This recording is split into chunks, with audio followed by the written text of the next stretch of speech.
বিসমিল্লাহ রহমান রহিম। তরিকত, হকিকত, শরীয়ত, মারেফত কাকে বলে তার অল্প কিছু তারিফ। তরিকত, হকিকত আর মারেফত এই কতগুলি তরিকা, যেইগুলি তরিকা নাকি শরীয়তের শরীয়ত থেকে বেলেগ না, আগলা না। যারা নাকি এই এইগুলি তরিকা আর এই শরীয়তের দায়রে থেকে খারিজ মানে অন্য উল্লা যেটি বেলেগ, তারা এই শরীয়ত আর হকিকত আর মারিফতের বিষয়ে তারা কিছু জানে না। তারা অজানা মানুষ, তারা এগুলি বস্তুর বিষয়ে তাদের ইলম নাই। শরীয়তের মধ্যেই তামাম যে নাকি শরীয়তের উপরে আমল করব পুরাপুরি হিসাবে সমস্ত শর্ত মানিয়ে চলব, হ্যাঁ এই তরিকাগুলি পৌঁছবার হইব, এই তরিকাগুলি জানবার হইব।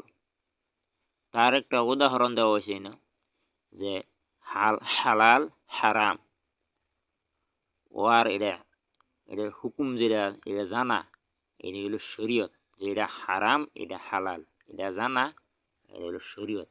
আর এই হুকুমের উপরে পাবন্দি হিসেবে আমল করা, এটা হলো তরিকা, এটা একটা তরিকত। और उस इल्म से अल्लाह की ज़ात व सिफात इल्म हासिल करना, আর এই ইলমের দ্বারাতে আল্লাহর জাত ও সিফাতের ইলম হাসিল করা, এটা হলো হকিকত।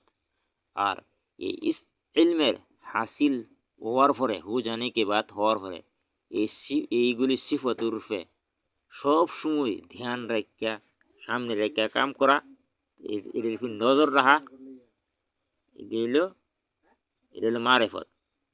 और उस तफसील के मुताबिक इन तमाम चीज़ों की जड़ तो शरीयत ही है। এই तमाम বস্তু জানা আর আমল করা আর মেন গুরি হলো শরীয়ত। ওয়াল্লাহু আলাম ওয়া আখিরু দাওয়ানা আলহামদুলিল্লাহি রাব্বিল আলামিন।